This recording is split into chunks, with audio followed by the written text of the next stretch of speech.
Buenas tardes a toda la audiencia de Todos los Fuegos por AM 740 y 1570 Radio Rebelde. Bueno, hoy lunes 8 de septiembre. Ya estamos en mes de primavera, ¿no? Estamos ahí orejeando la primavera, así que acá estamos con Javi Rodríguez, que lo han escuchado. Buenas tardes. Nahuel en los controles y yo en el editorial. Bueno, tenemos un editorial que se va a completar con una entrevista que le vamos a hacer a José Villa, delegado de la Comisión Interna de Tenaris, de acá de Avellaneda. Pero vamos a hablar del conflicto importantísimo en San Nicolás. Bueno, obviamente algo vamos a decir de las elecciones, pero le vamos a hacer una introducción teórica para que la gente entienda de lo que pensamos. Todo el mundo entiende, ya que tienen que entender lo que pensamos nosotros. Obvio, eso es otro tema. Elecciones. Bien. El viejo topo de Carlitos, para los no iniciados, Carlitos es Carlos Marx. El viejo topo, el topo que no se ve, pero hace sus cosas por abajo. Por abajo. El viejo topo de Carlitos estuvo trabajando una cuestión metodológica. El método de análisis de Marx consistía en analizar el fenómeno desplegado. Por eso, para estudiar al capitalismo, tomó a Inglaterra, porque era donde más desarrollado estaba el capitalismo. No tomó la Argentina de Milei 1850, no. Hubiese sido interesante, pero no pasó. No, porque no era el método de Marx. No estaban dadas las condiciones. Siguiendo a Carlos, para orientarnos en las luchas actuales desde una perspectiva revolucionaria, debemos... Ser revolucionario no quiere decir ser el más surdeli de todo. Totalmente opuesto a la cultura que hemos tenido nosotros en el Partido Revolucionario. Debemos considerar el proceso histórico desplegado en los momentos revolucionarios. Decía Trotsky en algún lugar, quizás sea en su Revolución Permanente, que los revolucionarios deben partir desde el punto más alto en que lo dejó la burguesía. ¿Cuál fue el punto más alto de la burguesía argentina? Veamos. En ese sentido, vemos el punto más alto en el intento no consumado de revolución industrial del primer peronismo, apoyado no tanto en la burguesía como en el proletariado. Esto da para hablar una semana, pero bueno, sí, o más. Sí. Lo que para nosotros es el principal elemento a considerar para explicar la permanencia del peronismo. Todos sus intentos posteriores fueron muy débiles, si no abiertamente contrarrevolucionarios, como el tercer gobierno de Perón, y catastrófico como el de los Fernández y Massa. Durante el tercer gobierno de Perón se desplegó el otro elemento fundamental de la historia reciente, obviamente desde este punto de vista, ¿no? Sí, sí. Durante el periodo prerevolucionario entre los años 1969 y 1977, que mostró la importancia de la organización revolucionaria. Una de sus alas la constituyó el peronismo revolucionario y la otra, y fundamental, fue la política del Partido Revolucionario de los Trabajadores, el que consideraba la superación no mecánica, sino dialéctica del peronismo. Dicho en criollo, que no se planteó destruir a ese peronismo revolucionario, sino empujando a su lado para juntos liderar la revolución, para empujarlo para que marchara a su lado, para que juntos liderar la revolución. ¿Quién mató a la clase obrera? El otro elemento estratégico a tener en cuenta, que se lo ignora, entonces se cae en cualquier cosa. Cualquier cosa, sí, se va de acá para allá. Es que no vivimos una situación prerevolucionaria, no vivimos una situación prerevolucionaria. En otro programa vamos a tomarlo como tema central y vamos a explicar por qué no vivimos en una situación prerevolucionaria, aunque es bastante evidente, ¿no? Ni nada que se le aproxime, sino que transitamos una época de amplia hegemonía capitalista, al menos en Occidente.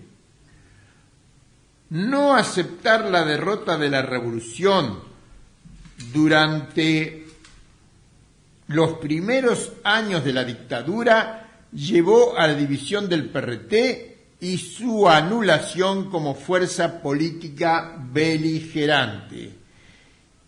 Y la no aceptación por gran parte de la militancia que se siente revolucionaria de la hegemonía capitalista luego de la desintegración de la Unión Soviética es la razón fundamental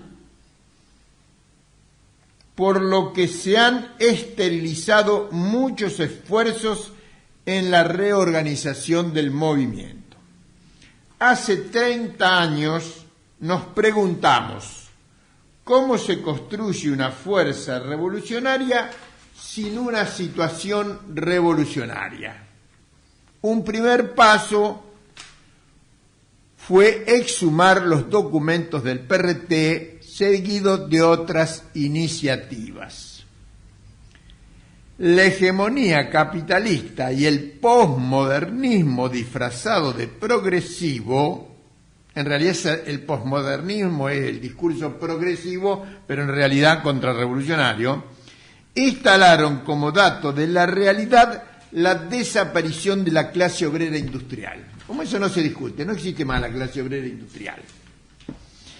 Pero de ello no se enteraron los 2.500 trabajadores de Ternium Siderar que tras sobrepasar los frenos de la burocracia de la UOM se declararon en huelga por tiempo indeterminado.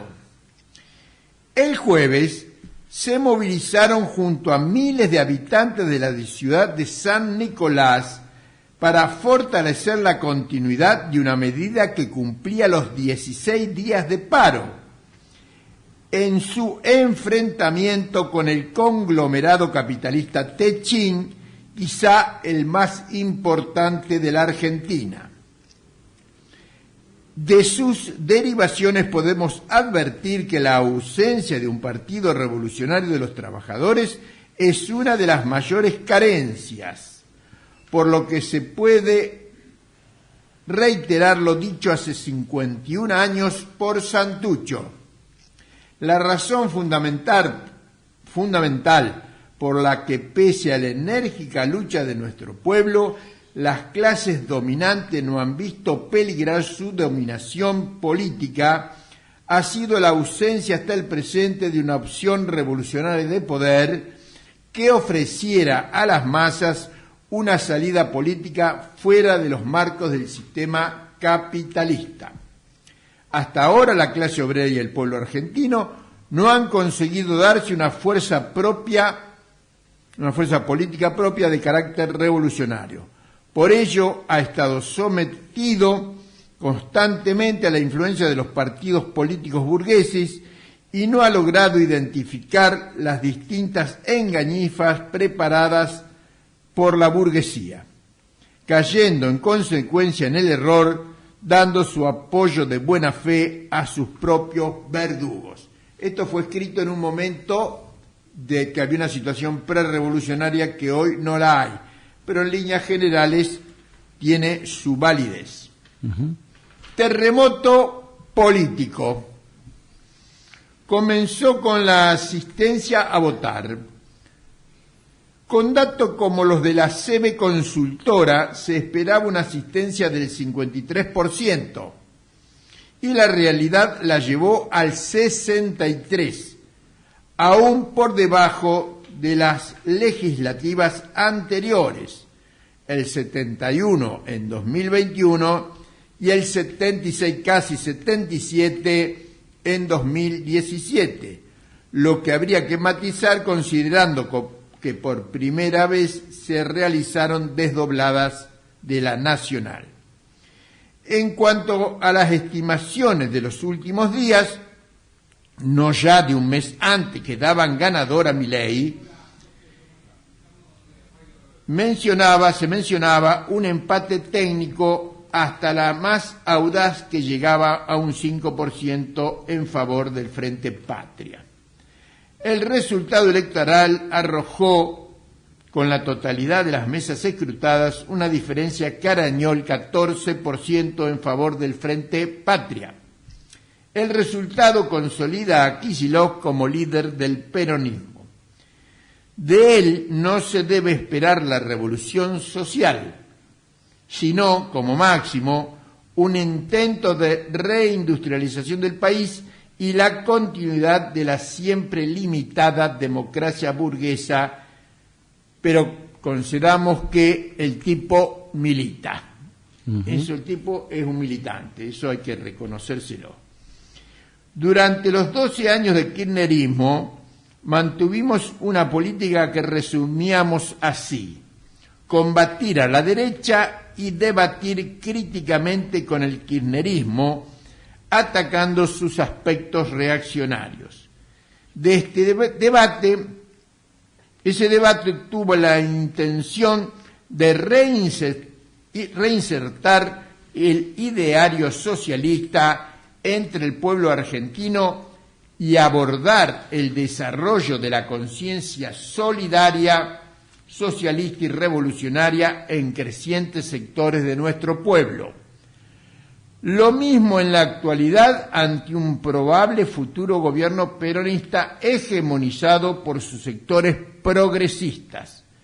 Realizar la más amplia propaganda de masas explicando la incapacidad del capitalismo y la superioridad del socialismo para resolver los problemas del pueblo y la nación argentina.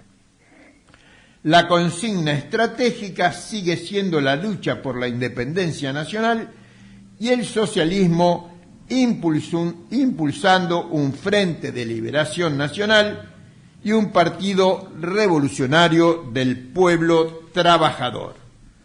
Para avanzar en esta dirección no alcanza con una buena línea política, sino está sostenida por una militancia sistemática, consciente y aguerrida. Sin militancia, hablar de revolución es hacer fulbito. Bueno, hasta acá el editorial, pero que de alguna manera vamos a empalmar con la entrevista que tenemos con José Villa, delegado de la Comisión Interna de Tenaris de Avellaneda. José Villa, ¿estamos en comunicación? Sí, ¿qué tal? Buenas tardes, ¿cómo están? Bien, bien. Bueno, queríamos que nos cuentes un poco cómo se originó y cómo se desarrolló el conflicto en San Nicolás, en Ternium Siderar. Sí, cómo no, mira, yo hago una aclaración para empezar a hablar, digamos. Yo, como bien dijiste, soy comisión interna de una de las plantas que tiene Tenaris, que está en Valentín Alsina, que es la fábrica CIA, una fábrica histórica, perteneció al grupo Cianditela en su momento, en el inicio, ya por el año 48. Nosotros la información que tenemos es la que podemos ir recabando de acuerdo a lo que vemos en las redes sociales, más alguna charla que pudimos haber tenido con compañeros de alguna terciarizada que también han estado trabajando en planta en algún momento en los últimos meses. Esto arranca con un problema muy grave que es el tema paritario, y que la paritaria en siderúrgicos no se cerró y ya viene ya de muchísimos meses retrasada, desde el año pasado. Ese es un tema muy grave, digamos, que impactó de lleno en los salarios de los trabajadores, y en este caso puntualmente que me preguntás vos, de los trabajadores que pertenecen a empresas terciarizadas en la zona de San Nicolás, que es la planta, la histórica Somisa, que es la planta de Techín, que ahora se denomina Ternium Siderar. Hay mucha terciarizada y mucha cantidad de gente en esas terciarizadas, en ese establecimiento. La bronca se ve que se fue generando de abajo, pasó mucho tiempo, la plata directamente ya claramente no les alcanza ni para cubrir las necesidades mínimas y básicas de alimentación durante un mes de trabajo. Entonces estalló el conflicto y evidentemente fue escalando de una manera que entiendo que no se lo esperaba a nadie. Eso es lo que yo sé y tengo conocimiento de esa situación. Pero claramente que es una situación que sale a la luz por la bronca y la voluntad de los trabajadores, digo, por una cuestión de la base, claramente de la base. Entonces nada, estamos alerta y atentos La a todo lo que va Comisión pasando. Interna de la Unión Obrera Metalúrgica, ¿cómo jugó en este conflicto al principio? En relación a San Nicolás, claro, es bastante complejo eso de comisión interna, porque está la comisión interna que responde a los trabajadores efectivos de planta, y después, si no entiendo mal, cada terciarizada tiene su comisión interna. La mayoría de todas esas terciarizadas pertenecen a la Unión Obrera Metalúrgica. Entonces es mucho más complejo el tema, viste, que sea solamente una comisión interna que pueda manejar ahí los hilos por abajo para que la gente reclame, digamos. Está muy diversificado. Y eso fragmenta la posibilidad de resistir, ¿verdad? Todas estas palabras difíciles que uno como laburante le cuesta decir, está fragmentado, está dividido. Sí, sí. Y esa fue una estratégica jugada que vienen haciendo todos estos personajes nefastos que tenemos como empresarios, empezando por el señor Pablo Roca. Y algo que nosotros, por ejemplo, en Valentín Alsina, yo hace muchos años que estoy acá trabajando, nosotros venimos dando una lucha grande históricamente, esté el gobierno que esté. Nosotros siempre hemos luchado tanto por las condiciones de trabajo como por el salario, y la diferencia se nota, lo que es a lo largo del tiempo dar una lucha de este tipo que no darla, o que esperar simplemente que las situaciones se resuelvan en base a paritarias nacionales, donde yo diría que poco y nada tenemos de participación los trabajadores. No se hacen congresos de seccional donde se debatan cuál es la paritaria que vamos a discutir ese año, no se pone al tanto de las negociaciones. Como mucho en algún momento nos convocan para alguna marcha al Ministerio de Trabajo cuando las reuniones avanzan y no se logra destrabar, pero puntualmente nosotros en Avellaneda tampoco estamos siendo invitados a participar de ninguna marcha porque no pertenecemos al oficialismo. Pero bueno, quiero decir, más que nada respondiendo a tu pregunta, desconozco claramente yo cómo ha sido la posición de las comisiones internas, tanto de las terciarizadas como la de la plantel efectivo en San Nicolás, pero sí veo que, ya te decía, por ahí, por algunas charlas que hemos tenido la oportunidad de tener ahí en la planta con alguna terciarizada que estuvo haciendo un trabajo, que la bronca era muy grande, ya hace varios meses. Sí, sí. Era muy grande porque no le alcanzaba la plata, digamos, acá no, ese es el punto. No alcanzaba la plata, cobrando 600.000, 700.000, 800.000 pesos por mes. Lo que históricamente era que el trabajador decía, bueno, hago un esfuerzo, me sacrifico, quiero hacer horas extras, y hago, en vez de 8 hago 12 horas, todos los días que me puedan dar horas extras, y con esa diferencia puedo conseguir armarme un sueldito. Tampoco llega. Entonces esa es la gravedad del hecho, en un lugar donde los millones de dólares nos pasan por las narices. Los compañeros están adentro de los puestos de la fábrica, en los puestos de trabajo, y viendo cómo se amasa fortuna y fortuna desde que ingresan hasta que se van.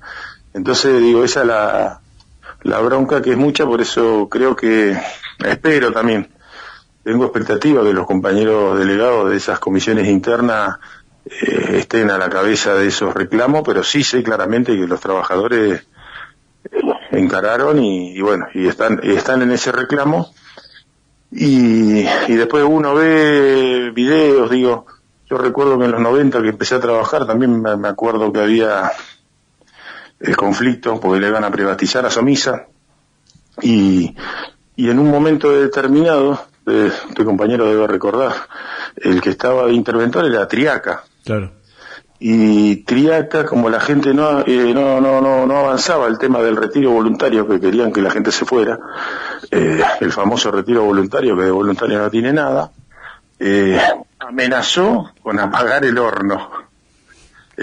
Apagar el horno significa directamente ya ir a otra instancia de producción, digamos, es una amenaza terrible para los trabajadores que digan de apagar un horno. Lo hizo la patronal de Ternium, el horno fue apagado por la patronal, por riesgo no sé de qué, apagaron el horno. Sí, eso es lo que te quería decir, digamos, cómo la historia se vuelve a repetir, ¿viste? Sinceramente yo no estoy muy seguro de que se haya apagado totalmente el horno, ¿viste? Sino que se hizo una cosa medio de amenaza y ya saben hasta qué punto pueden ir y hasta qué punto no pueden no ir. O lo mismo que iban a cerrar la fábrica, o lo mismo que van a tener que... Bueno, todas las amenazas habidas y por haber para que nosotros bajemos la bandera de la lucha y aceptemos ser esclavo, porque es mejor estar adentro siendo esclavo que estar afuera juntando basura. Yo ya no sé cómo explicar estas barbaridades que dice esta gente, que realmente vuelvo a lo mismo. Los muchachos cuando entran a la fábrica, hablo de cualquiera de las plantas del grupo Techín, ven pasar los millones de dólares por su nariz. Ayer el jueves hubo una movilización con la solidaridad de importantes sectores de la población de San Nicolás. Eso sí. Quizá le dio tal cual. No estoy al tanto de qué está pasando ahora en este momento. No sé si vos... Claro, ¿cómo sigue? Después de... Mira, yo sé que la movilización fue muy importante. San Nicolás nunca se caracterizó por abrir mucho las puertas a nada que no sea peronismo ultra ortodoxo de derecha, históricamente, ¿no? Sí. Muy distinta la vida de la historia de la UON, tanto en Villa Constitución, que es cercana, como lo que es San Nicolás.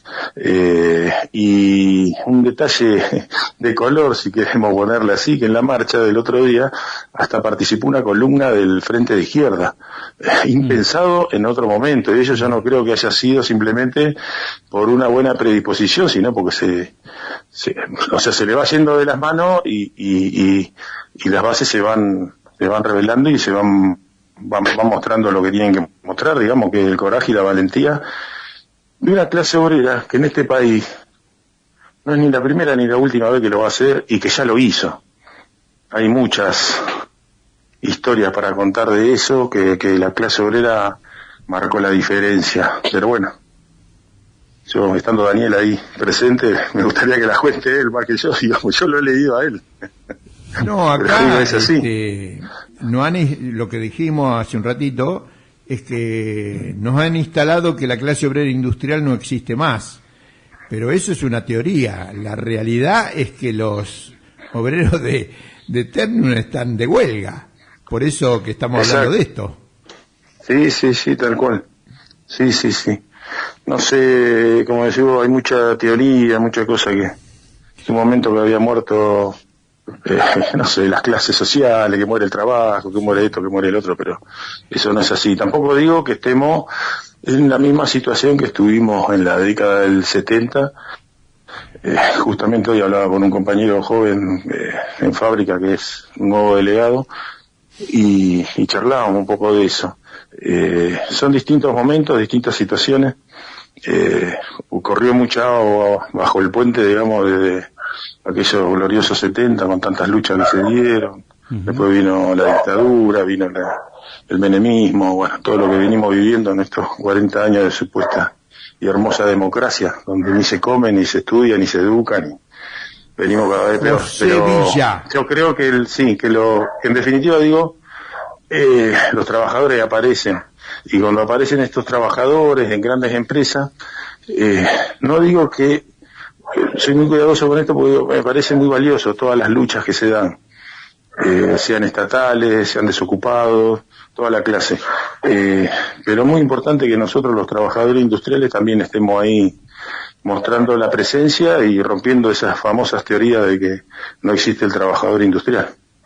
Compartimos, José, eso todo lo que ha dicho, y en particular esto último. Unas palabras finales para saludar a la audiencia de Todos los Fuegos. Bueno, le mando un saludo grande. La verdad que te agradezco, Daniel, digamos que me llames, porque nosotros no estamos pasando bien, ¿viste?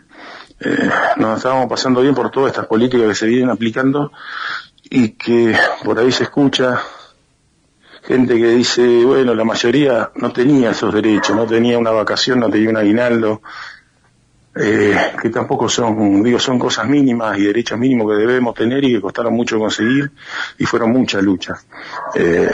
Yo digo que a la audiencia nada, yo sé que imagino y soy consciente de todo el laburo que hacen ustedes, bueno, vos, Daniel, hay que despertar, hay que caminar en defensa de lo que tenemos y construir una sociedad que sea mucho mejor que esta, que esto es un desastre, es una barbarie, pero bueno, eso nos va a llevar todo el tiempo que nos tenga que llevar, pero hay que caminar en ese sentido. Y de parte nuestra, de los muchachos trabajadores de CIA, las compañeras, ahora también tenemos muchas compañeras que han ingresado a trabajar a CIA, trabajamos e intentamos trabajar en ese sentido. Así que nada, gracias por la entrevista y un abrazo enorme para todos ustedes. Muchas gracias a vos, José Villa, delegado de la Comisión Interna de Tenaris de Valentín Alsina.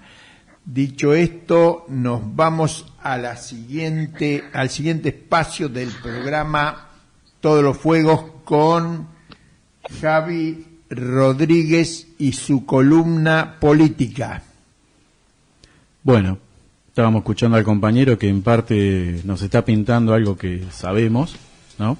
No es novedad. En general, el entramado productivo, particularmente el industrial, está profundamente afectado con todo lo que viene sucediendo en esta gestión, en este año y medio largo de Javier Milei. No es que antes estuviese tampoco mucho mejor, pero bueno, todas estas no políticas, precisamente de apoyo a la producción y demás, están llevando a profundizar la situación de desempleo, de no saber qué va a suceder, él mismo lo estaba comentando, ¿no? La fragmentación de cómo se da la producción y demás, que genera que incluso ni siquiera probablemente se pueda articular políticas sindicales en común. 50 tercerizadas hay en esa planta, 50. Entonces los que teorizan que no existe más la clase obrera, si son realmente que quieren aportar, lo que tendrían que hacer es investigar para ver y aportar ideas para superar la fragmentación impuesta por la patronal, porque en la Exomisa están trabajando 7.000 trabajadores, no es que no existe más. No, pero ahora viene, ese es el formato, la disolución, el desmantelamiento. Lo hacen para que sea más difícil organizarse. Claro, no hay manera de construir una fuerza que se puede plantar, ¿no? Para luchar por mejores condiciones. Bueno, y acá directamente ya están debatiendo el perder la fuente de trabajo. Bueno, precisamente, hablando del gobierno de Javier Milei y hablando del impacto de sus políticas y demás, finalmente este fin de semana, particularmente el domingo, tuvo lugar lo que ya venimos charlando hace varias semanas, que es uno de los grandes momentos electorales y políticos de este año, el otro va a ser ahora en octubre, que eran las elecciones de la provincia de Buenos Aires. ¿Por qué?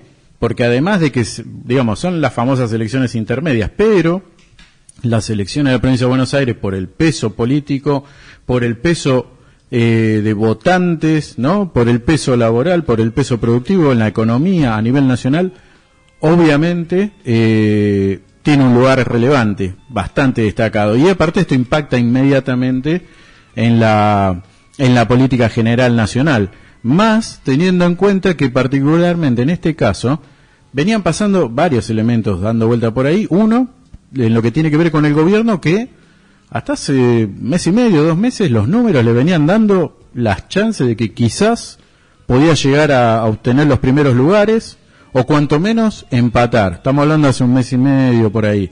Y de hecho en el Fuerza Patria, ¿no? El armado del peronismo, ¿no? En todas sus vertientes, se le estaba criticando mucho y achacando a la decisión que había tomado hace meses Axel Kicillof de desdoblar la elección, porque decían que este escenario podría generar precisamente pérdida, dispersión y demás. Apuntaban obviamente a juntar el proceso electoral. Bueno, ya sabemos lo que viene pasando desde hace un par de semanas con todos estos escándalos que han surgido, particularmente con el rol que tiene lo que sería la mesa chica política, ¿no? El rol de los Menem, de la hermana del presidente, Karina Milei y demás, con groseras, ¿no? Estafas y apropiación abiertamente, ¿no? De dinero, usurpando y utilizando los espacios de poder, de gestión, de gobierno y demás, para el enriquecimiento personal, coima, ¿no? Estamos hablando de eso.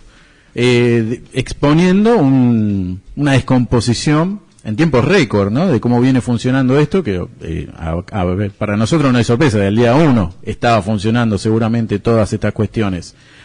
Y acá, bueno, hay varias cuestiones a preguntarse, que ya sabe todo el mundo, los y las oyentes ya saben que ayer obviamente hubo un triunfo, particularmente de Fuerza Patria. Fue un triunfo hasta hace una semana, se empezó a ver después de todos estos líos que estábamos mencionando, ¿no? De todos estos escándalos y denuncias, audios y demás, que se estaba charlando de que, bueno, quizá ya por ahí no se iba a ganar. Después ya se empezó a ver que por ahí el escenario iba a estar complicado y se apuntaba a llegar a un empate o cuanto menos, que esto era, digamos, lo que estaban pendientes los mercados, como le gusta decir a ellos, es decir, a los que tienen el poder real en la Argentina, que son los grandes dueños de los grandes conglomerados empresariales y demás, que están pendientes para saber si pueden seguir con el saqueo que realizan, ¿no? A diario, si el títere se va a poder seguir sosteniendo o no.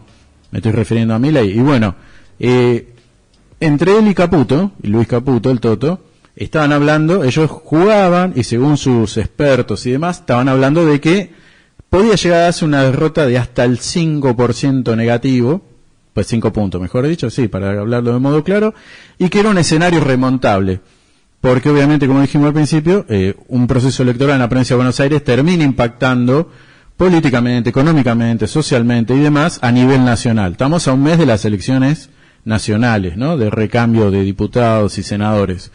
Bien, ayer finalmente se dio el proceso electoral, más allá de alguna que otra anécdota, fue bastante normal todo, digamos, se dio sin mayores denuncias y demás, que muchas veces suele pasar, y terminó dándose un triunfo que el Fuerza Patria, voy a decir el peronismo, pero básicamente creo que ni ellos estaban esperando los números que se terminaron dando.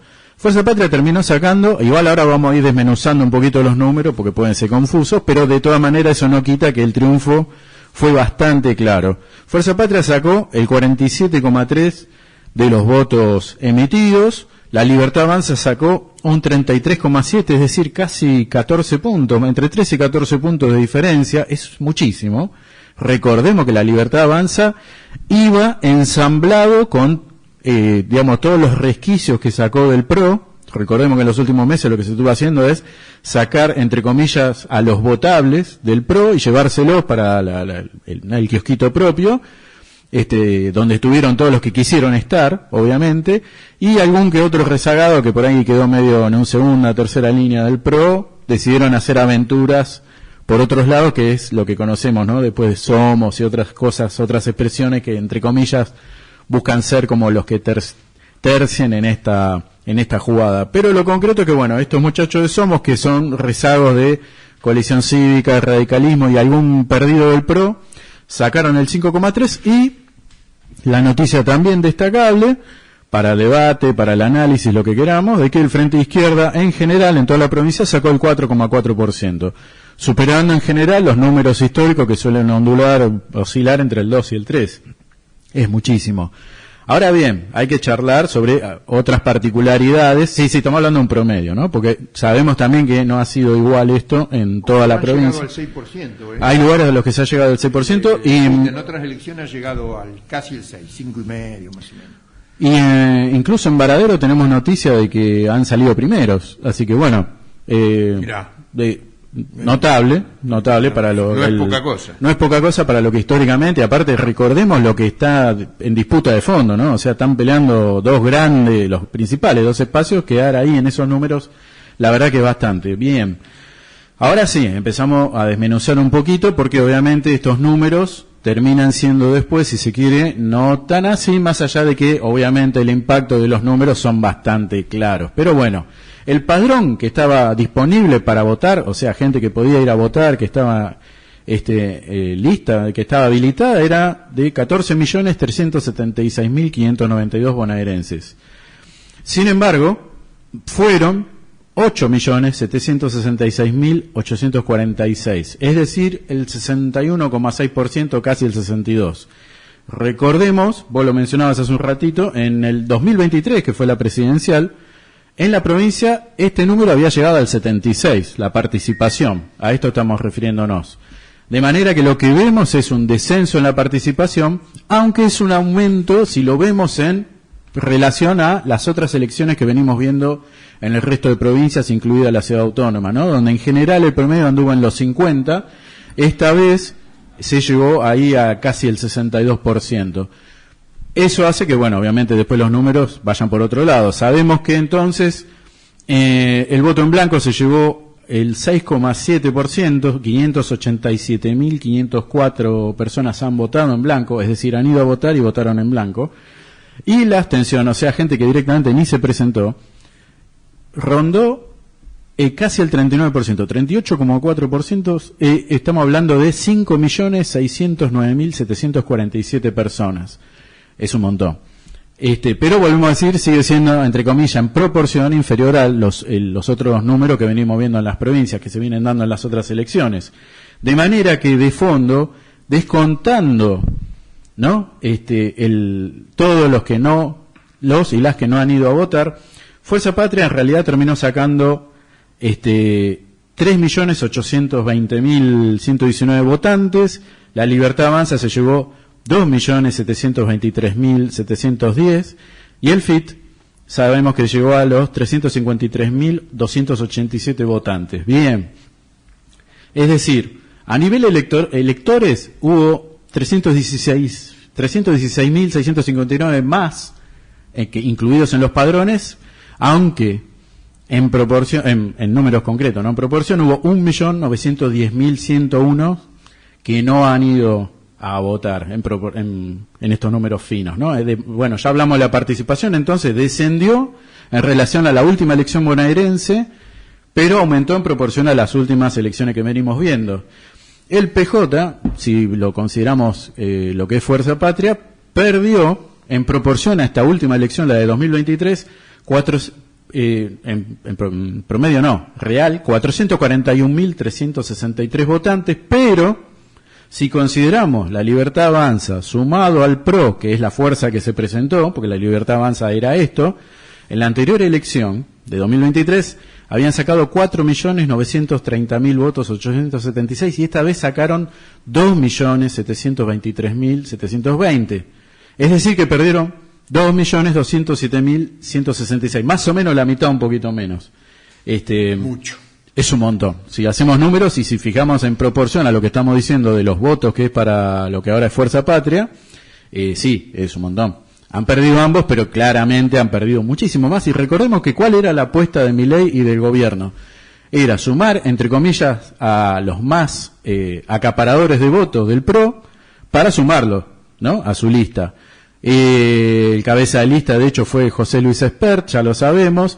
Y en segundo lugar está una chica, Karen Reinhardt, ex vedette, y que tiene un programa de mascotas, ¿no?, en la televisión abierta. Bueno, bien. No debe haber sumado muchos votos Espert cuando salió corriendo con la motito. Tengamos presente que el acto de cierre del miércoles pasado, que fue, bueno, lo habrá visto todo el mundo porque fue básicamente como si fuese casi una cadena nacional para un predio que estaba en medio de un zanjón, en un club de barrio, que por supuesto que es muy destacable la actividad de un club barrial, pero bueno, se llevó, ¿no?, periferia. Sí, en Tolosa, Ringuelé en realidad. Ahí va, no recuerdo el nombre del club, pero bueno, era un lodazal se metió una cantidad impresionante de un operativo de seguridad que parecía que venía Donald Trump, pero no. ¿Cómo habrá estado la cosa de que la propia Karina Milei le impidió hablar a José Luis Espert, que era su principal candidato? ¿Cómo en tu acto de cierre no habla tu principal candidato? Y de hecho ayer, cuando el presidente salió a dar la cara, entre comillas, al final para reconocer la derrota, porque no había otra manera de presentarla, más allá que durante la tarde varios, entre comillas, referentes libertarios estuvieron hablando en medios como diciendo, esta elección no es importante, no es tan relevante, ya le estaban, ¿no?, bajando un poquito el precio a la cosa, sí. Pero digamos, cuando se vio a Milei en el escenario de su búnker, con todos los personajes que llevó atrás, que llevó a su plana, ¿no? Ahí estaba Bullrich, ahí estaba Petri, ahí estaba Sturzenegger, estuvo el miserable de Lugones y otros, ¿no?, de los que están ahí en todo ese espacio. Y interesante que ahí estuvo parado también Santiago Caputo, ¿no? Santiago Caputo, que ya sabemos que es el hombre que cocina en general la cuestión más sucia de lo político por detrás de todo esto. Y no estaba Espert, el candidato, el principal, sí. Y en que entró, no estaba ahí. No, estaba seguramente entre el público, me imagino, pero no lo vimos ahí. De todas maneras, es interesante el modo... Sí, Bullrich estaba... Sí, Bullrich estaba con una cara de... Yo creo que si iba a un velorio no iba a estar con esa cara tan compungida. Sugestiva, ¿no es cierto? Bueno. Compungida y sugestiva de la... Bueno, hay que procesarlo ahora. Pero yo supongo que igual ella se va a recuperar rápido porque sabemos que ¿cuánto le dura estar en un partido? 2 o 3 añitos, un par de elecciones malas y acto seguido se recicla en algún otro lugar, así que seguramente en breve... La piba también cumpleaños, ya está media viejona, bueno, pero mientras haya una botellita menor, en la mesa, yo creo que ella va a seguir, ¿no? En toda un poco esta situación. Menor, pero de mi época, debe tener arriba de los 70. Sí. ¿Sabes que no sé? Tendría que averiguar, pero seguramente anda por ahí. Debería. Y yo tengo 77, así que menos 70 no tiene. Bueno, nuestro querido presidente ayer estuvo, se lo vio extrañamente, relativamente calmo. Yo creo que le dieron algún calmante y demás, porque sabemos cómo se suele ofuscar el presidente en este tipo de cuestiones, y después del cachetazo que fue ayer.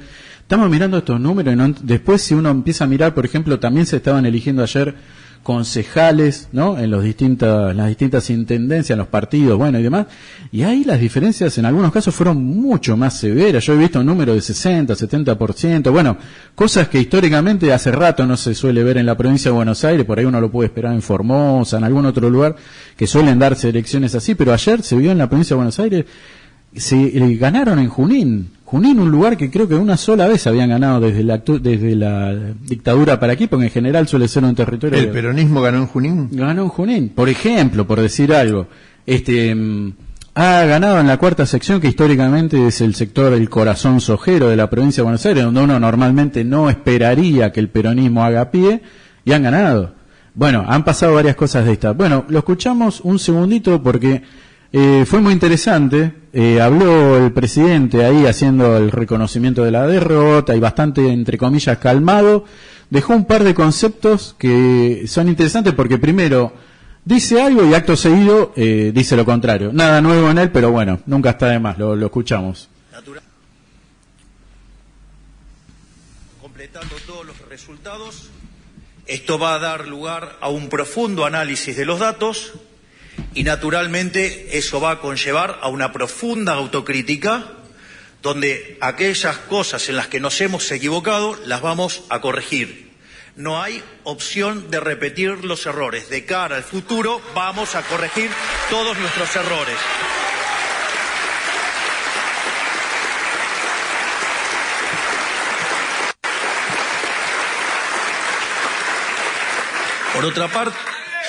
Por otra parte, más allá de este resultado electoral, también quiero señalar a todos los argentinos que el rumbo por el cual fuimos elegidos en el año 2023 no se va a modificar, sino que se va a redoblar.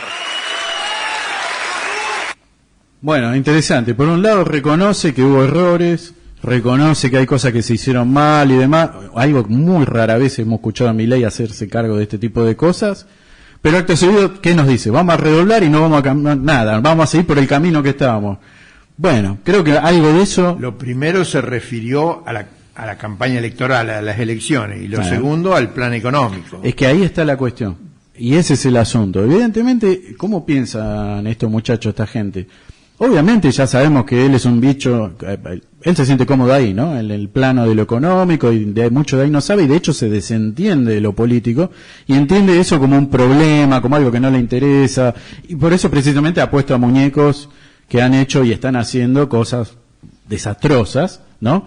Y que el poco capital que uno le podría reconocer, entre comillas, a Milei, ¿no? Como entre comillas, de haber teóricamente ordenado, ¿no? Parte del descalabro económico en el que estaba la Argentina al momento de su asunción, aunque ya sabemos a qué costo y a qué precio y de qué manera, en qué términos, ¿no?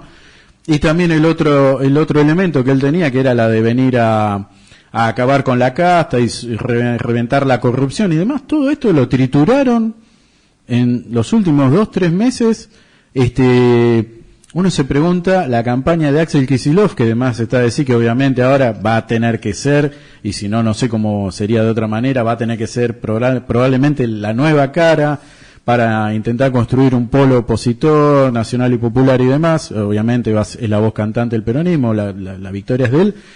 La campaña fue bastante fantasma.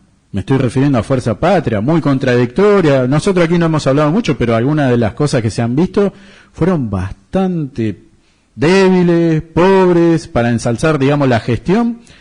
Uno se pregunta, ¿ganó Kicillof o realmente Milei reventó, junto con todo el aquelarre que tiene alrededor, reventó el caudal político que tenían y ahora hay que tirar un mes? Y recordemos que desde hace meses, desde que se empezó a negociar con el FMI, porque esto iba a explotar, numéricamente hablando, ¿no? Desde el punto de vista económico, todo el proyecto se resumía a llegar con vida a octubre. No, yo lo que he visto, no tanto de la campaña, porque no tengo mucha información de la campaña, sí que Kicillof como gobernador recorrió permanentemente la provincia y en los últimos días inaugurando obras, escuelas, hospitales, bueno, una serie. Presidió el Congreso Nacional del Agua, que fue boicoteado por el gobierno nacional, o sea, una tarea nacional. Fue un congreso hecho por todas las provincias. Y no es lo único, hay un montón de cosas en las que ha estado presente, pero a lo que... No, por eso puse ahí en el editorial que el tipo es militante, el tipo se la militó. No, eso a ver, a lo que voy yo es, uno hubiese esperado, en este contexto, buscando constituirse en la referencia del polo, ¿no? de la oposición, y siendo claramente el que está al frente por segundo gobierno, por reelección, ¿no?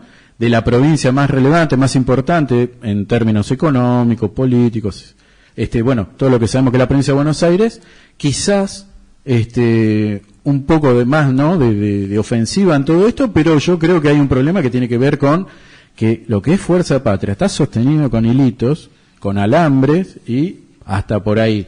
Vamos a ver si esto sirve como un espaldarazo para que se empiece a consolidar algún tipo de... A ver, queda claro que el kirchnerismo está bastante fragmentado, devaluado, con un montón de conflictos internos. A mí me llamó la atención el saludo de Cristina.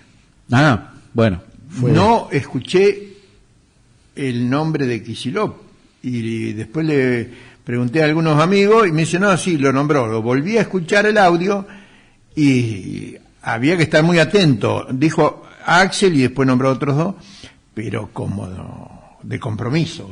Ahí está un poco lo que yo digo, porque o sea, en algún momento el tren fantasma que está manejando Milei iba a empezar a chocar, iba a empezar a descarrilar, pero no parece ser que sea precisamente demasiado porque venga del otro lado, ¿no? De tratar de plantársele en una oposición concreta, clara, sino que más bien parece ser, para mí, todavía sigue siendo un espacio bastante amplio, abierto, poco claro, y donde en general más bien lo que se está haciendo es dejar hacer para que choque solo, antes que decir, mira, estamos teniendo una política de oposición clara, ofensiva, bla, bla, bla. Bueno, eso en principio no lo estamos viendo, aunque vamos a reconocerle que con esto que pasó ayer, con la victoria que hay, bueno, listo, este es el momento en donde el crédito empieza a estar abierto para Axel si es que quiere proyectarse como la referencia del peronismo, del kirchnerismo, pongámosle el nombre que se le quiera, Fuerza Patria, para ver si se construye un polo opositor de cara al 2027, que es bueno, a partir de ahora pasa a ser el principal objetivo de todo esto.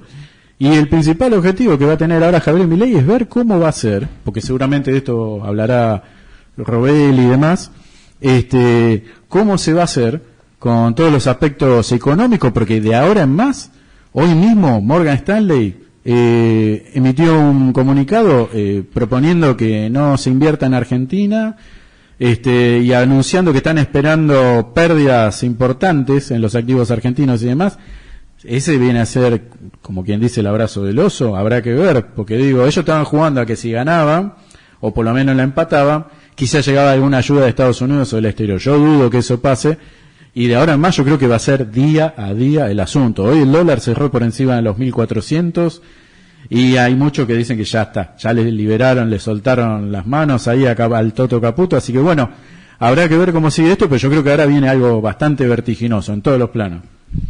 Bueno, nos vamos a la tanda publicitaria y volvemos con Horacio Robelli y su columna económica. Horacio Robelli, ¿estás en comunicación con nosotros, con Todos los Fuegos? Por supuesto, estoy escuchando a Javier Solís cantando un tango de José María Contursi y de Francisco Lomuto. Le cambié la música, le pidió autorización a los autores para cambiar la música. Y el mismo José María Contursi dijo varias veces que le dio de comer ese bolero ranchero que hizo Javier Solís, le dio de comer durante años, más que todas sus otras, y es un prolífico autor, más que todas sus otras grabaciones juntas. Fue tal el éxito, y a Javier Solís le decían el hombre de la sombra, porque el tango se llama Sombra, así lo usaba como caballito de batalla. Su gran voz y la música charra, que le pega mucho en toda la zona, en toda América Latina. El tango también, pero esto le pegó más, y le permitió, como decía don José María Contursi, autor de tangos inmemorables. ¿Quién no se recuerda alguna vez Grisel? ¿Quién no recuerda alguna vez Dos extraños? Un gran autor, José María Contursi, y la pegó con ese tango y con ese cambio de música que le hizo Javier Solís. Mirá vos, acá yo estaba confundido porque como vi José María Contursi y Sombra nada más, digo, bueno, le meto. Y cuando empieza a sonar mexicano, pero sí, ahora que vos explicás todo esto, sos un libro abierto, porque te la conocía. No, me encanta. Me encanta, así como los pibes saben de la música de los drogadictos estos, a mí me encanta la música nuestra, la música que escuché de chico. Claro, y es bastante normal eso. Sí, para la fuga me acuerdo cómo formaba la fuga Boca del 61, 62, el 64, no sé cómo forma ahora. Nos quedamos siempre ahí, nos quedamos donde éramos felices. Pero discúlpeme, ¿qué por qué me decías? No importa.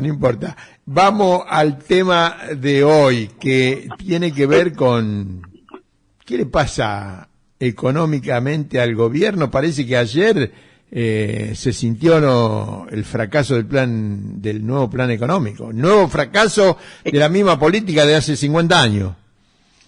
Exactamente, de estos sátrapas, ya tenían todo preparado, esos mamotejos que había preparado Schwarzenegger, que pagó la burguesía local, para ver que la burguesía local es tan imbécil como Milei. La pagó la burguesía local, lo pagaron los Roca de Techín, los Armechán de Compañía General de Combustible, los Bulgueroni de Pan American Energy, los Pérez González de Mayor de la Plata. ¿Qué pagaron? Las dos leyes, el decreto 7023 y la ley 27742. Los estudios que hicieron todo esto, lo pagaron ellos, de su bolsillo. En realidad lo nuestro. De lo que nos roban a nosotros, pagaron esta aberración, y este idiota lo trató de ejecutar hasta último, puso la cara para ejecutar este ajuste brutal contra el pueblo, y ellos festejaban. Pero después nos dieron cuenta que el atraso del tipo de cambio los perjudicó de sobremanera. Fue rápidamente el grupo Techín, porque vos estuviste hablando ya del tema Techín y de las grandes manifestaciones por el cierre de fábricas en todo el norte de la provincia de Buenos Aires. Pero no hablamos del aspecto económico. Bueno, el aspecto económico es rápidamente. El 29 de agosto, y no es casualidad, el 29 de agosto del 25, apagó el horno de Ternium Siderar, era la axomisa nuestra, que la compró por monedas en la época de Menem, el grupo Roca. Ternium Siderar cerró apagó el horno y cerró la planta, suspendió a los trabajadores hasta nuevo aviso. Pero este nuevo aviso enseguida que trascendió, ellos tienen decenas de pequeñas y medianas empresas que le proveen de algún tipo de insumo a la ExxonMobil, y cerró Loverac. Loverac mandó al día siguiente, el 31, ¿no? 2 días después, mandó telegrama de despido a sus 220 operarios. O sea, esto es un cierre no es casualidad que hicieron ahora. El 4 de septiembre hubo una gran movilización masiva en todo el sur santafesino, toda la zona de la Constitución y en San Nicolás. Todo el norte de la provincia de Buenos Aires. ¿Por qué? Porque Roca arregla su problema económico porque le importa las láminas de acero que aceptar y considerar ExxonMobil, le importa a Usiminas, donde tiene una participación en esa sociedad. No sé qué participación tiene, pero es socio de Usiminas en Brasil, no importa de ahí.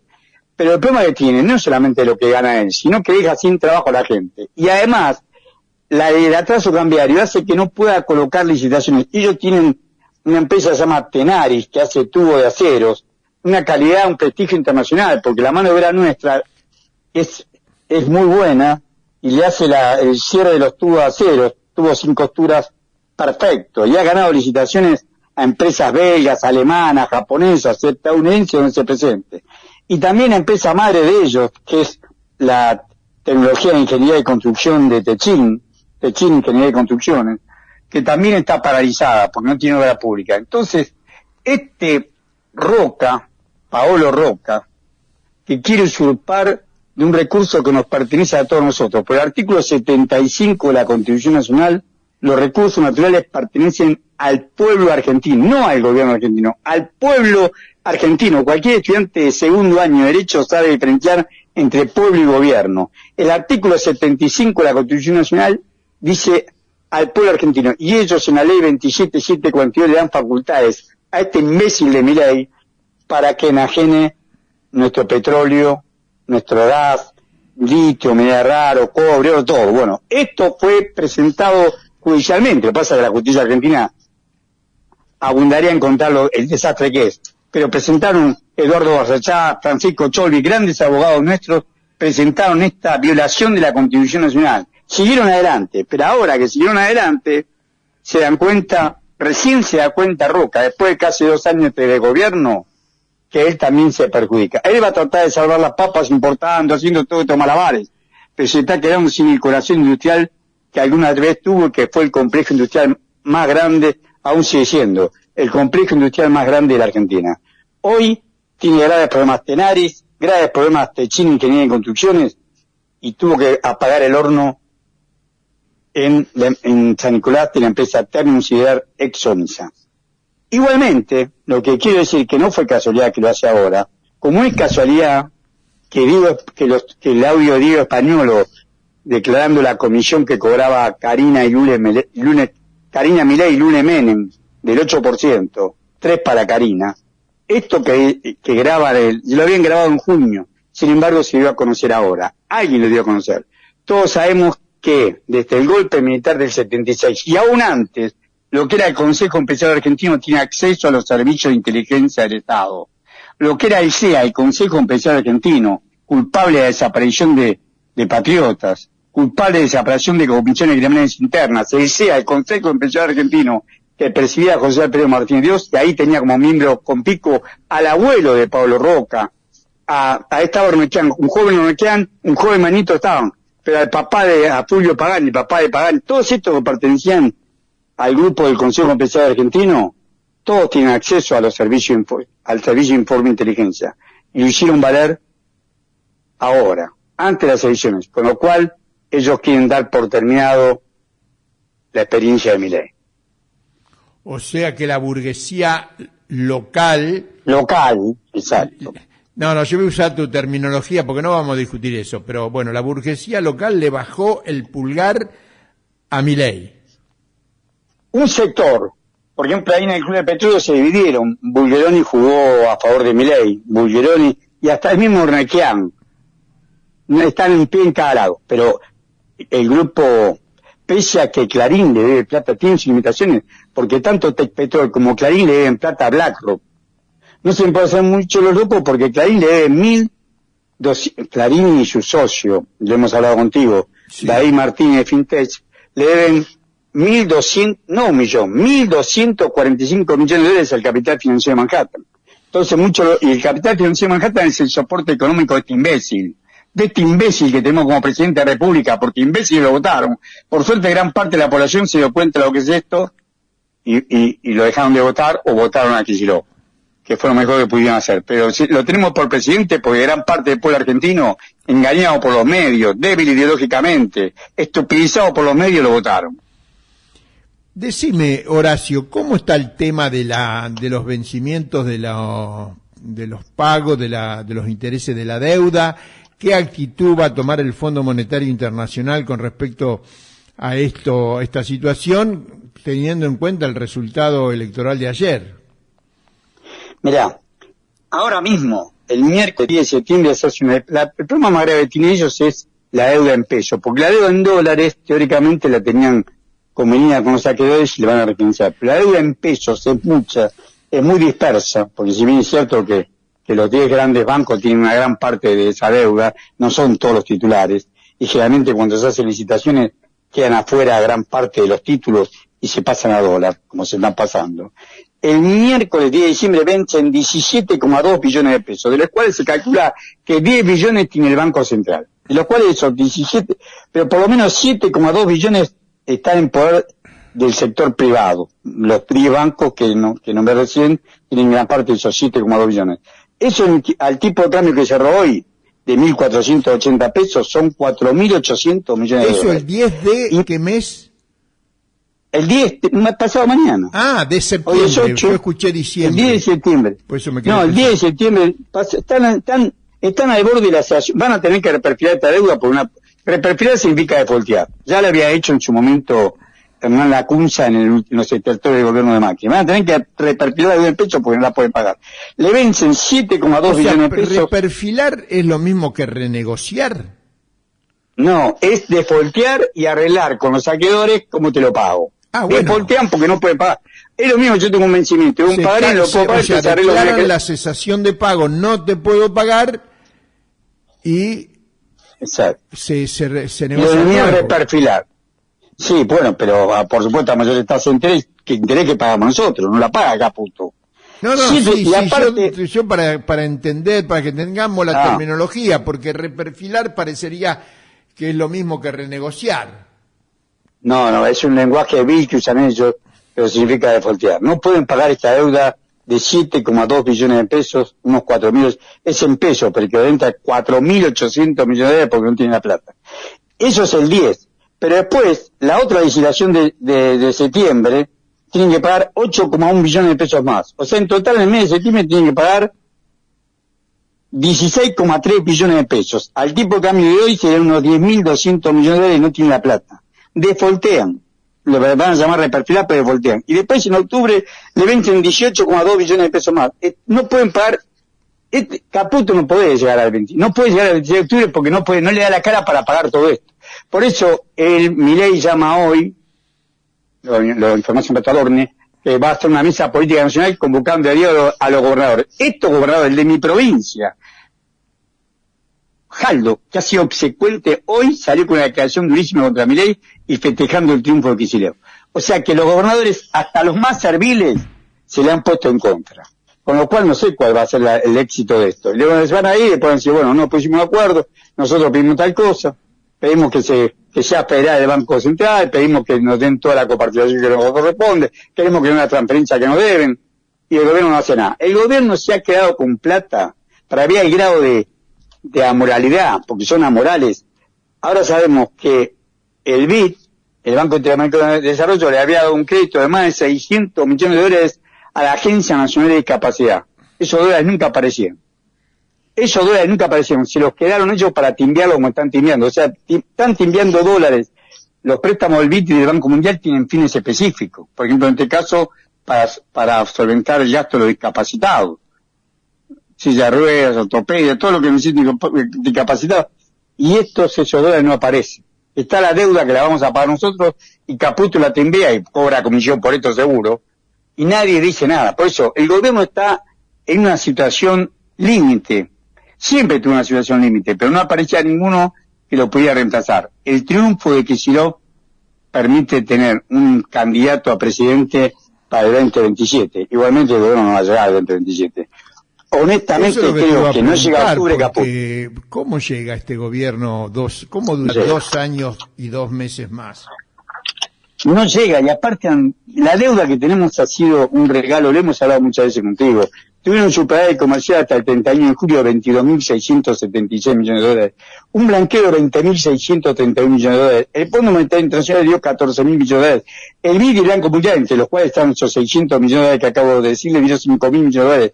Colocaron 2 repos por 3.000 millones de dólares. En total, 65.307 millones de dólares desaparecieron.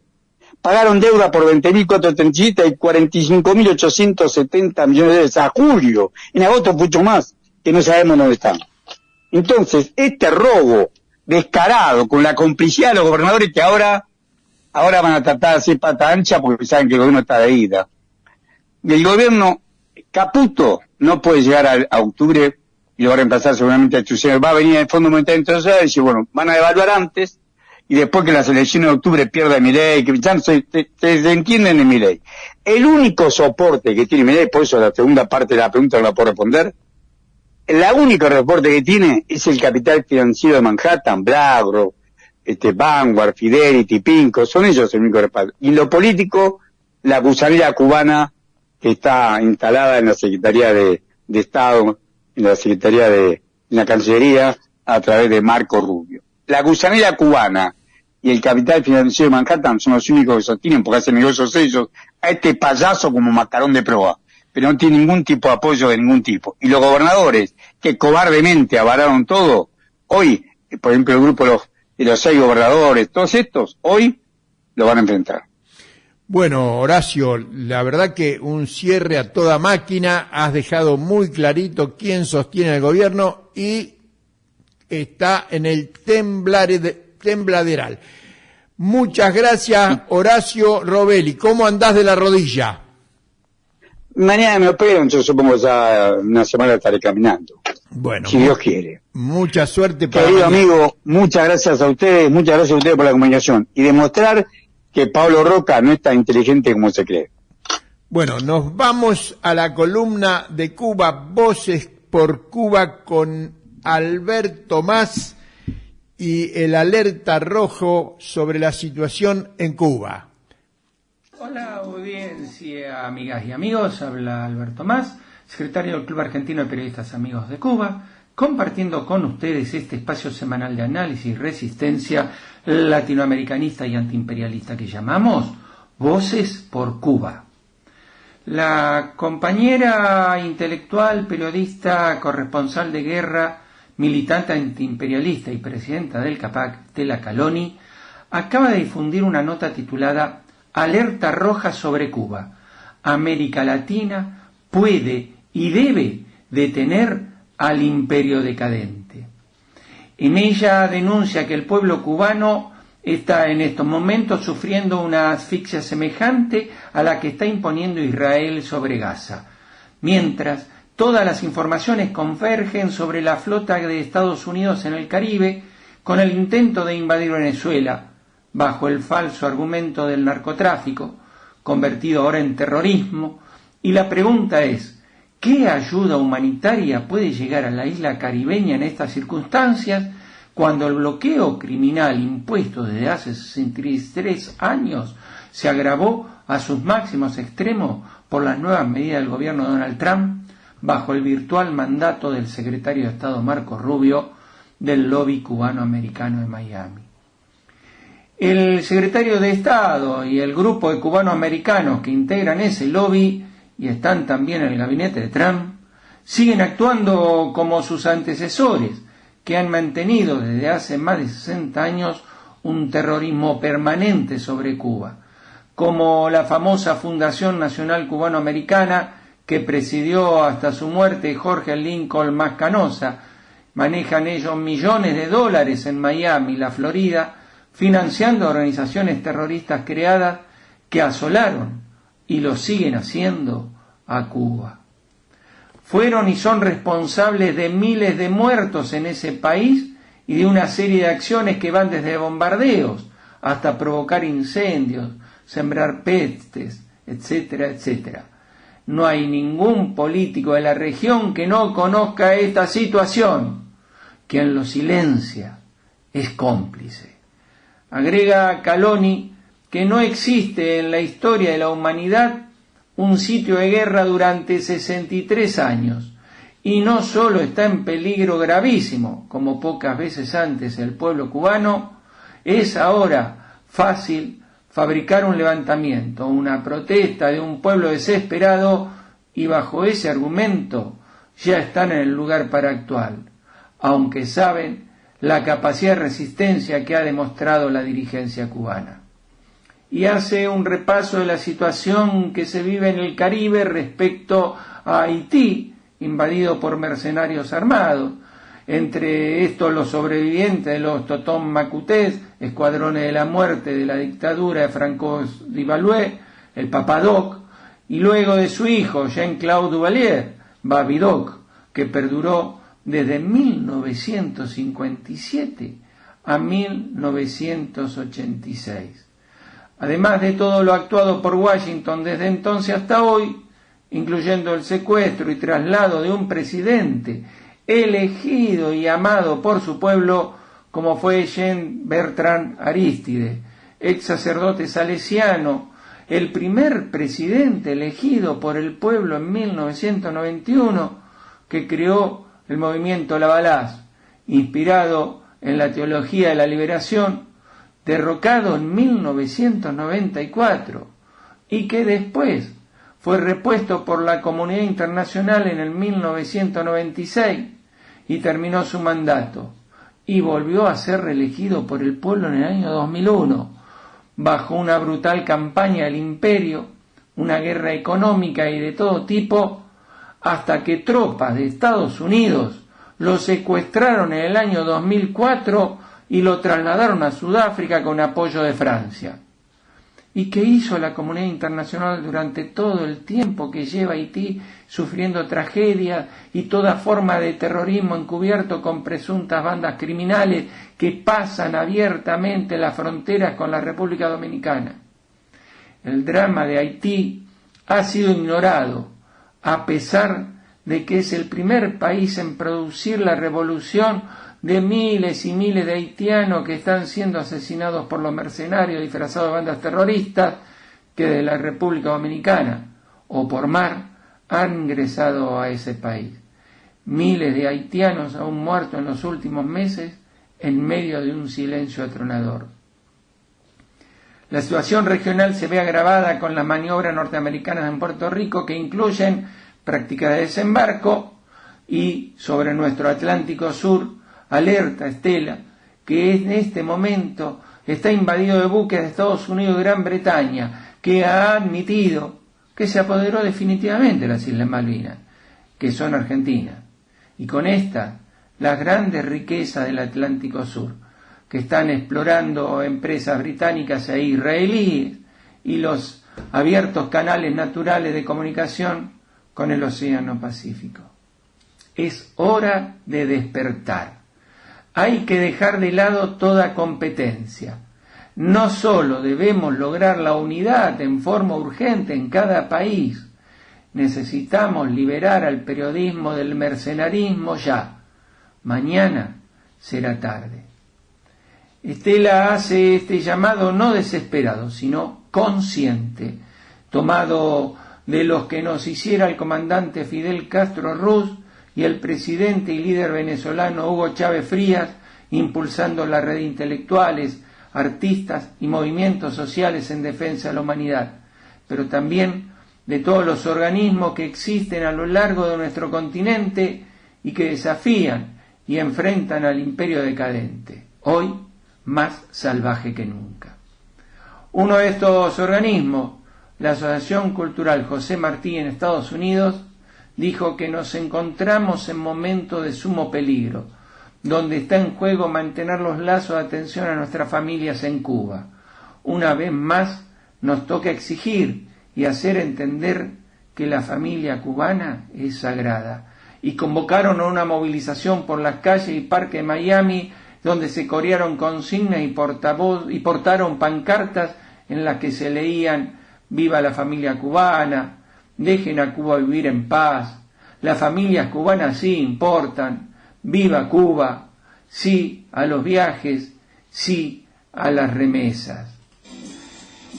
Cuba no está sola, aún en las entrañas del monstruo, como definió José Martí a los Estados Unidos.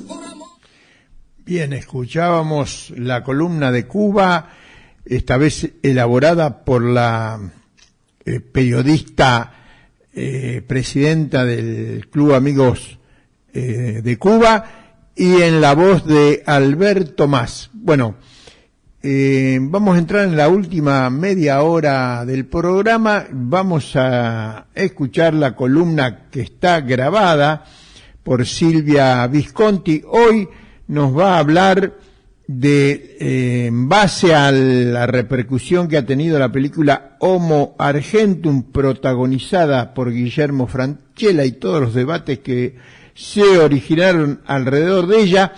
Silvia Visconti nos va a hablar del cine argentino que colaboró con la dictadura militar. Buenas tardes, Daniel. Buenas tardes a la audiencia de Todos los Fuegos. Daniel, hace unas semanas se estrenó en Buenos Aires y también en Montevideo la película Homo Argentum, dirigida por Mariano Con y Gastón Duprat, con la actuación de Guillermo Francella. Y bueno, se desató una gran polémica en diferentes medios, también en Montevideo. La polémica vino de la mano de las controversiales declaraciones del actor sobre el Instituto Nacional de Cine y Artes Audiovisuales, y también del apoyo marcado de Milei a la misma, declarando haberla visto varias veces e instando a sus colaboradores y seguidores a verla. Parte de las críticas a la película no solo refieren a la mala calidad de la misma o a un personaje igual a sí mismo repetido en 16 cortos, sino que sobre todo se apunta en esas críticas a su funcionalidad para el poder. La defensa acérrima entre los mileístas, así como la subvención dada por el gobierno de la ciudad de Buenos Aires, parece indicar que esta película representa de alguna manera ideológicamente al poder. Bueno, y estas reflexiones y comentarios que estuve leyendo en estos días me llevaron a pensar y a recordar el tema del cine durante la última dictadura militar argentina. En otro programa hemos hablado del cine de la resistencia y ahora decidí hablarles del cine que dio su apoyo a la dictadura. Entre 1976 y 1983, durante la dictadura militar, el Estado Nacional participó activamente en la producción cinematográfica. La intención del régimen era someter a la industria del cine, es decir, de alguna manera ponerla a su servicio. Las estrategias que se usaron fueron diversas. Por un lado, el Estado apoyaba con premios y subsidios ciertas producciones. Por otro, utilizaba la censura, con cortes de escenas o una censura lisa y llana. La estructura de la censura incluía el ente de calificación cinematográfica, que permitía o prohibía la exhibición de una película y determinaba también qué público podía verla. El Instituto Nacional de Cinematografía, el INC, que otorgaba o negaba créditos y subsidios, y la Secretaría de Información Pública, a través de la cual la dictadura definía la política general y controlaba a los dos organismos mencionados. La financiación o no, las calificaciones y la censura fueron por lo tanto elementos presentes en la producción cinematográfica de la época, usados con gran intensidad. El interés de la dictadura en regular la actividad formó parte sustancial de la estructura represiva que no solamente implementó el terrorismo de Estado para eliminar todo aquello que representase una oposición, sino que también buscó disponer del aparato mediático y comunicacional del país con el fin de imponer sus propios modelos culturales.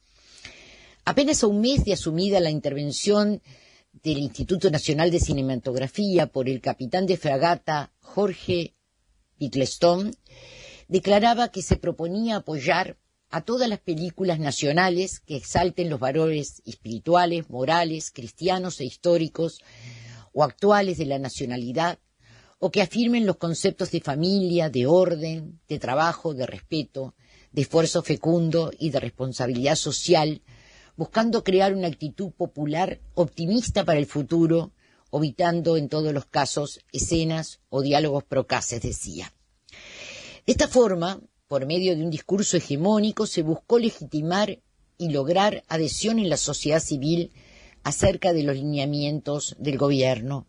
En este sentido, y siguiendo las directrices establecidas desde el Plan Cóndor y la doctrina de seguridad nacional, se estructuró por parte del Estado un ataque sistemático desde todas las aristas posibles hacia aquello considerado subversivo de las normas occidentales y cristianas.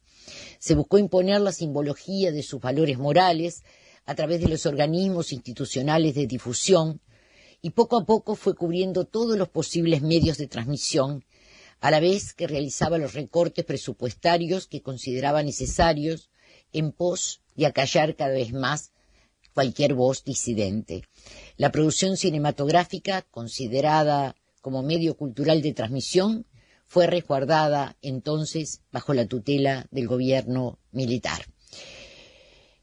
El cine era un importante instrumento y los invito a escuchar un tema de Mecano que se llama precisamente El cine y que habla de el importante papel cultural que una película puede cumplir.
Las primeras escenas de aproximación consiguen que te metas en la situación y poco a poco se va desarrollando la acción.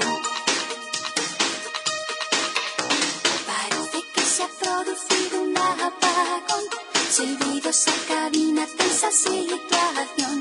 La chica ya estaba desnuda cuando se cortó.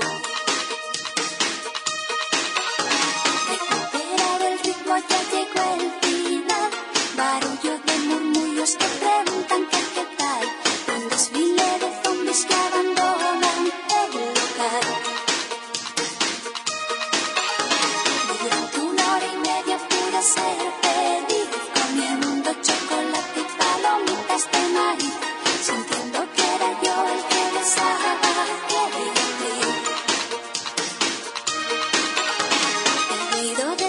fábricas al despertar, los olores y colores de la gran ciudad me hicieron sentir que yo estaba allí, que estaba allí. El cuerpo de esa chica que empezó a temblar cuando el protagonista te intentó besar, me hicieron sentir que yo estaba allí, que era allí.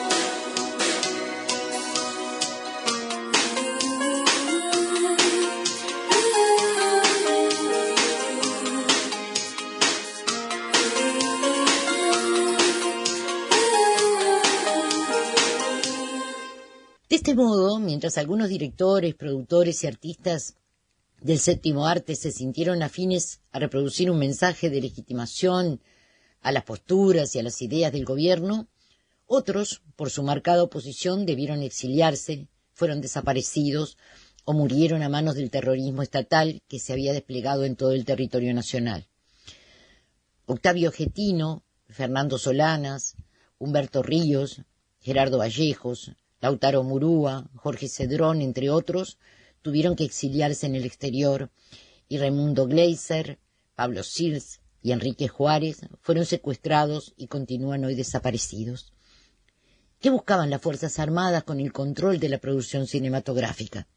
Y sin duda, en primer lugar, generar una imagen positiva de ellas mismas a través del cine, a la vez que buscaron impregnar en la sociedad una serie de valores éticos y morales de ordenamiento occidental, con fines propagandísticos de legitimación social. Se incentivó entonces con créditos y subsidios aquel cine que promoviera valores cristianos asociados a una identidad nacional, a la vez que se recortaban o prohibían películas que no cumplieran con la comunicación de estos valores pretendidos. De esta forma, se promovió por un lado y se seleccionó por el otro, apuntando a establecer un determinado tipo de cine. Aquellos directores que pudieron realzar los valores castrenses, patrióticos e institucionales, pasaron a formar parte del tipo de cineastas que cumplían con una filmografía esperada y por lo tanto fueron ayudados en la realización de sus películas y promocionados a través de los medios. Por ejemplo, a través de las comedias picarescas se podía exponer la afinidad con la dictadura a través de una guerra entre dos organizaciones secretas, como en la película Las muñecas que hacen pum, de 1979, de Gerardo Sofovich, donde un científico de una agrupación, Odio, Organización para la Destrucción Internacional del Orden, construye mujeres biónicas que explotan al hacer el amor. Un exagente militar es incorporado entonces a las filas de otra organización, Amor, Amistad y Orden, con el objetivo de detener este plan macabro y poner fin a los planes destructivos de los enemigos. Sucedió en el fantástico Circo Tiani de 1981, una comedia que mediante alegorías inquietantes expone la terrible realidad reinante y luego la niega, celebrando el discurso de la Junta Militar. En esta película son tremendos los diálogos que se dan. Por ejemplo, uno de los personajes dice: ¿no le parece, comisario, que hay demasiados desaparecidos? Y el comisario responde: 5. Otro lo corrige y enumera 4. El comisario acota entonces: se olvida de uno, del muerto. Ese sí que desapareció para siempre, dice un integrante del circo. El director le indica que no se meta y vaya a trabajar, y el personaje responde: no, déjeme quedarme junto a usted, están pasando cosas muy raras, a ver si me hacen desaparecer a mí también. El director responde: todo puede suceder. Y el personaje circense retruca: no me haga chistes, que esta noche el humor se está poniendo negro. Hacia el final de la obra aparecen 2 villanos, y el comisario se ríe y afirma: parece que están apareciendo los desaparecidos. Una sucesión de diálogos verdaderamente tremendos. En 1976, Ramón Palito Ortega inauguró su productora Chango Producciones y debutó como director con 2 locos en el aire. Al año siguiente estrenó Brigada en Acción. Ambas son propagandas institucionales de la Fuerza Aérea y de la Policía Federal, respectivamente. En las dos, La comedia familiar, con un toque de humor infantil que le aporta el personaje de Balá, es una mera excusa para grandes espacios narrativos donde se muestran desfiles y formaciones militares y las proezas físicas de los cadetes. La historia de Dos locos en el aire tiene su epicentro en la Escuela de Aviación Militar de Córdoba, uno de los sitios de detención y tortura durante la dictadura. Allá van valientes defensores de la patria y de esta gran nación. Allá van los hombres que a la patria le entregaron su fe, su valor. Son las alas de mi patria que en el cielo van surcando con orgullo su grandeza y el honor mientras brilla nuestro pabellón. Dice una canción, mientras en la pantalla se ve un desfile militar y aviones remontando vuelo, quizás los vuelos de la muerte y la bandera argentina. Brigada en Acción continuó la línea de Dos locos en el aire y a la dupla Ortega-Balá se le sumó Juan Carlos Altavista, los tres interpretando policías, generalmente vestidos de civil y combatiendo a los malos mientras conducen un Ford Falcon sin chapa patente. El argumento es otra vez una excusa para largas escenas de formación de policías y militares, de cadetes entrenando y de parlamentos netamente institucionales como el que sigue. Los medios para combatir el delito se han modernizado, de modo de colocar a nuestra policía entre las mejores del mundo. Durante las 24 horas del día, hombres y mujeres trabajan de distintas formas, velando por la tranquilidad de sus semejantes. Después de una escena de acción en la que muere un policía, mientras Palito, Altavista y Balá se van del hospital en un Falcon sin matrícula y lloran su partida, se oye de fondo la canción de Palito, Para siempre en soledad. ¿Qué vamos a escuchar? La tríada Dios, patria, familia está ampliamente presente en este film y en esta canción. ¿Se va a salvar? No sé. Todavía está en el quirófano. ¿Y, doctor? Hicimos todo lo posible, pero lamentablemente...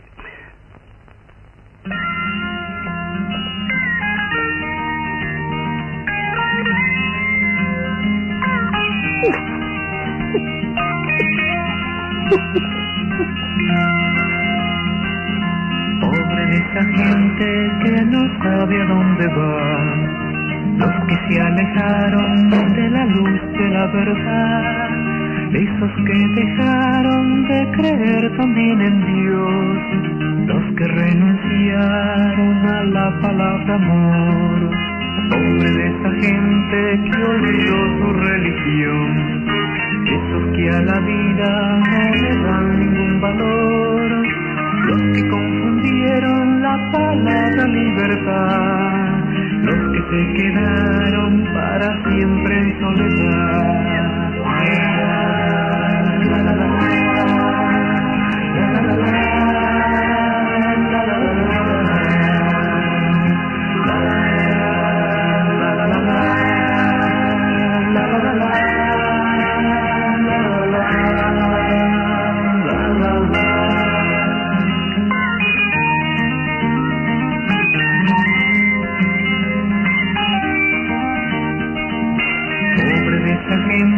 Que desprecia a los demás, pobre del que mata simplemente por matar, esos que perdieron la esperanza y la razón, esos que eligieron el camino del dolor.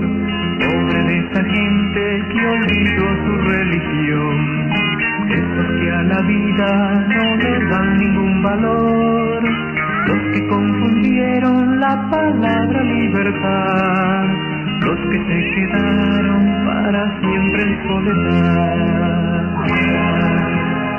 La, la, la, la, la, la, la.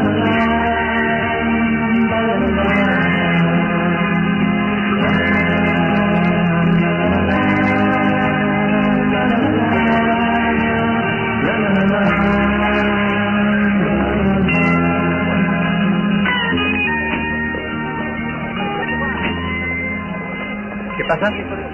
Una mujer está por dar a luz. Llame a la ambulancia urgente. Vení. Permiso.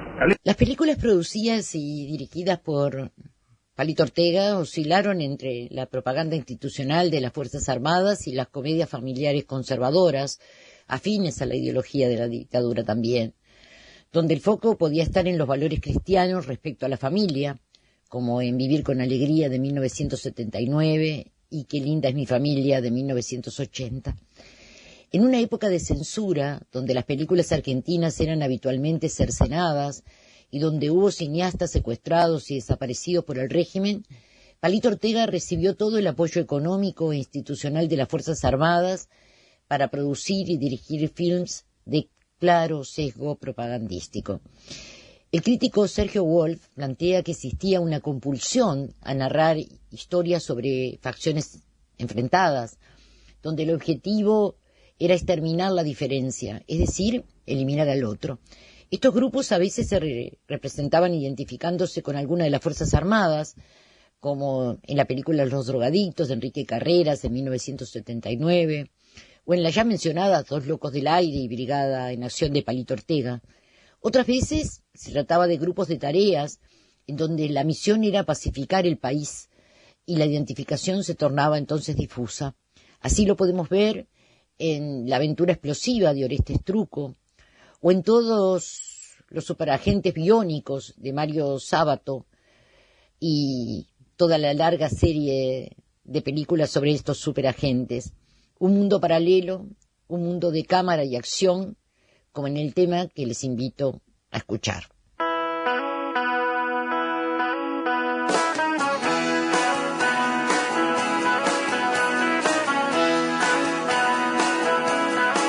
Si las paredes pudieran hablar, me podrías comprender.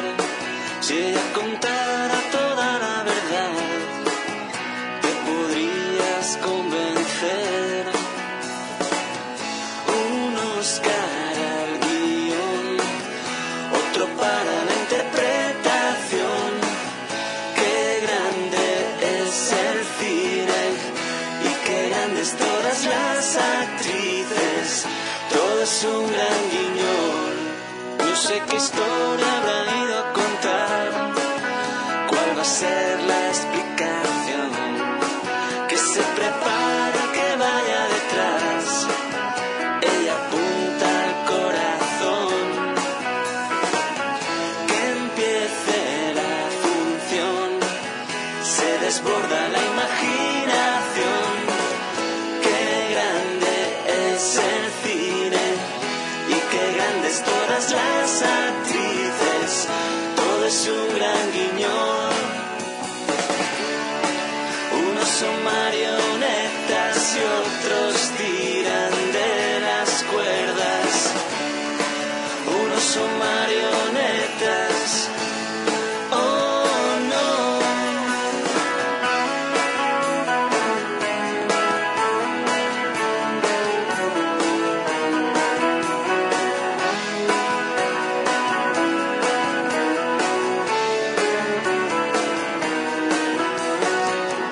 Un Oscar al guión, otro para la interpretación. Qué grande es el cine y qué grandes todas las actrices. Todo es un gran guiñol. Luces, cámara, acción. Todo es un gran guiñol.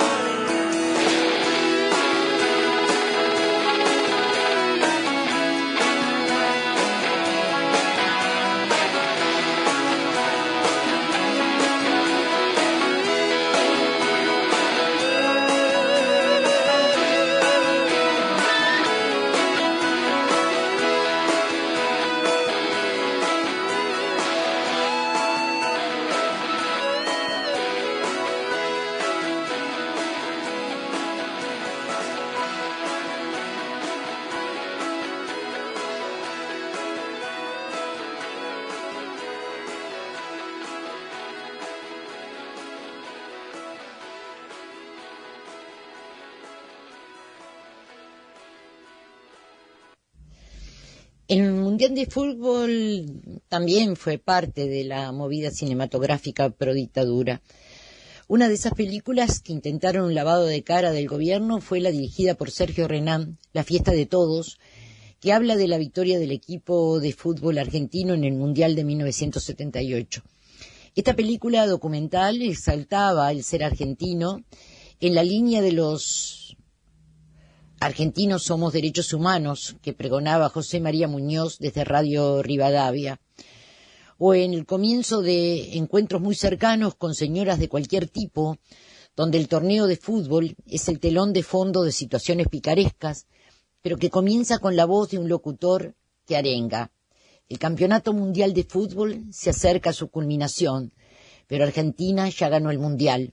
Lo ganó con el ejemplo de 25 millones de argentinos, un pueblo joven y feliz, dueño de su destino, un país unido y respetuoso, un orgulloso modo de vivir que quienes lo atacaron sin conocerlo deberán aceptarlo ahora con admiración. La Argentina vive con humildad este gran momento de euforia, con la humildad de los pueblos grandes.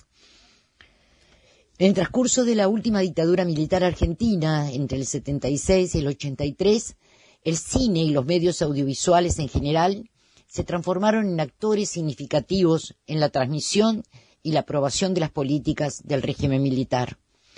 Hubo cineastas que, afines en sus obras al discurso ideológico del gobierno, otros realizaron películas supuestamente pasatistas o inocuas, pero muchas de ellas demostraron ser las más cercanas al interés oficial.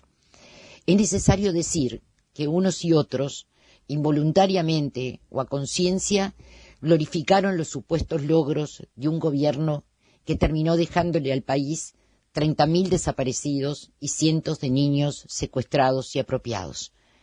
Yo creo que es necesario recordarlo hoy.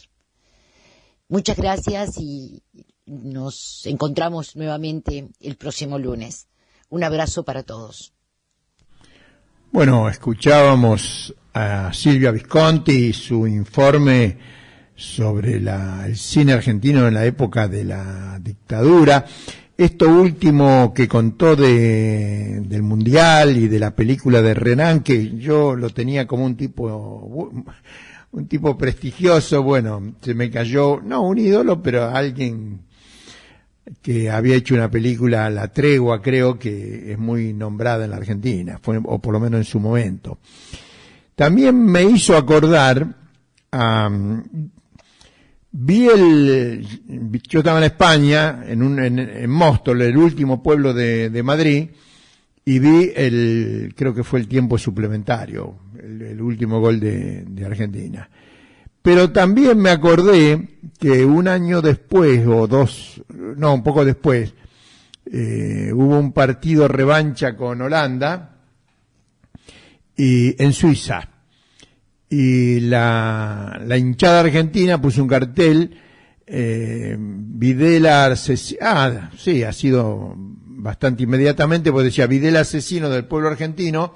Entonces los mercenarios de la dictadura fueron, creyendo que estaban en la Argentina, fueron a sacar el cartel, una gran bandera que se había puesto atrás del arco donde estaba el arquero de Argentina, y salía la imagen por la televisión, la vio todo el pueblo argentino. Y bueno, y cuando llegaron los patobas de acá, la hinchada argentina los cagó a trompada, digamos, vamos a hablar en criollo, y se la tuvieron que comer. Así que la bandera que decía Videla asesino del pueblo argentino estuvo presente durante todo el partido.